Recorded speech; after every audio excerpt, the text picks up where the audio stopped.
afternoon. Earlier today, Hoover Police detectives obtained warrants for the arrest of CARLEE Russell through the Hoover Municipal Court for her actions related to faking her kidnapping and subsequently making false statements to detectives as they investigated this case. Her decisions that night created panic and alarm for the citizens of our city and even across the nation as the concern grew that a kidnapper was on the loose using a small child as bait. Numerous law enforcement agencies, both local and federal, began working tirelessly not only to bring CARLEE home to her family, but locate a kidnapper that we know now never existed. Many private citizens volunteered their time and energy into looking for a potential kidnapping victim that we know now was never in any danger. This story opened wounds for families whose loved ones really were victims of kidnappings, some of which even helped organize searches in hopes they could find CARLEE alive so that her family would not experience the pain and suffering that they felt when their loved ones never returned home. As we know, actions can have consequences, and that's why we're here today. This afternoon, CARLEE Russell, with the assistance of her attorney, turned herself into the Hoover City Jail, where she was arrested for the following charges: false reporting to law enforcement authorities, Class A misdemeanor, $1,000 bond; falsely reporting an incident, a Class A misdemeanor with a $1,000 bond. Each of these charges carry up to a year in jail and potential fine of $6,000 upon conviction. Ms. Russell was released from jail after posting bond. We initially presented this case to District Attorney Lanice Washington, who agreed to handle prosecution through district court. After consulting with the Circuit Court of Jefferson County Bessemer Division, the case was referred back to municipal court for charging because the only applicable charges were misdemeanors. Judging from the amount of phone calls and emails that we've received from people all over the country, I know many are shocked and appalled that Ms. Russell is only being charged with 2 misdemeanors, despite all the panic and disruption her actions caused. Let me assure you, I too share the same frustration, but existing laws only allow the charges that were filed to be filed. I can tell you that I will be contacting our state legislatures on behalf of law enforcement in Montgomery and asking them to look at this law applied to these facts and urge them to add an enhancement to current legislation when somebody falsely reports kidnapping or another violent crime. Because of the attention this case has garnered, we've requested Attorney General Steve Marshall's office adopt this case, and they've agreed to do so. The Hoover Police Department wants to thank everyone that assisted us from the beginning and continues to assist us in this case as we work its way through the criminal justice system. Joining me at the podium today is State of Alabama Attorney General Steve Marshall. Thank you, Chief. Let me begin by commending Hoover Police Department Chief Durgis for his leadership in this investigation. Obviously, this captured many's attention as a result of not only the allegations themselves, but also the concern about a possible victim and being able to return her home. The work that was done by the Hoover Police Department was monumental in its lift, and the results of that work you are seeing come to fruition today with the charges that have been levied. I also want to commend the many other men and women of both state and federal law enforcement for their work collaboratively with the Hoover Police Department in assisting in this investigation. Chief, appreciate the opportunity to be able to partner with you in this prosecution. We will dedicate a team to be able to help the city of Hoover in handling these 2 individual charges and look forward to bringing this case to fruition. One thing I would add is that we don't see this as a victimless crime. There are significant hours spent, resources expended as a result of this investigation, and not only that, but the many men and women who are civilians that wore those yellow vests on a hot afternoon and evening looking for someone they thought was abducted, trying to be of assistance. We intend to fully prosecute this case and look forward to working with the Hoover Police Department moving forward.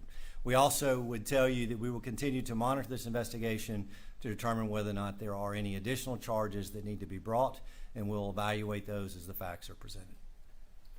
Thank you. All right, this time we'll open the floor to questions. If you'll please raise your hand and identify yourself and your affiliation when I call on you. Yeah, David Lamb, CDS 42. This question for Mr. Attorney General. What is it about this case that made it rise to the level to where it was a case that you wanted to take on and be involved in? We handle cases across the state. We have jurisdiction throughout for both misdemeanors and felonies, and when Chief Durgis asked for our assistance, we were more than happy to assist. Is it common for you all to be involved in misdemeanors like a case like this? It's not uncommon. Right here. Keith Mims, WAGG 610, 100.1 FM, Summit Media. Chief, this question is for you. Yes. What time was CARLEE arrested today with her attorney, and has she made bail? She was processed in our facility within the past hour. Do you expect any charges to be forthcoming with her parents, or is this just all on CARLEE at this point? So at this point, and again, I think anything is, all as the Attorney General said, their team will also be searching through our files, and we'll find out what they say. Carol. Carol Robinson with AL.com. Have you, since we spoke last in the press conference, been able to retrace where she was during the 49 hours she was missing, and have you determined if she was with anyone else during that time? We have not found anything out on either one of your two questions. Right here. Valerie Bell, ABC 3340 News. Has there been any decision about a possible civil suit against CARLEE and or her family? Also, what impact would this have on Hoover Police Department filing a suit have on the criminal case as well? Yeah, we have not discussed that.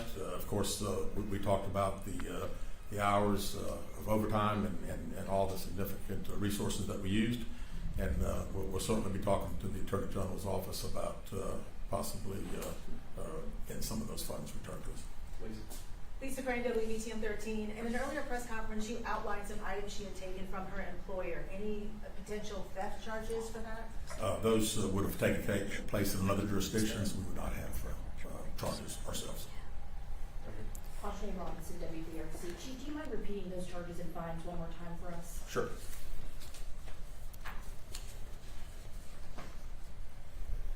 False reporting to law enforcement authorities, Class A misdemeanor with $1,000 bond. Falsely reporting an incident, a Class A misdemeanor with a $1,000 bond.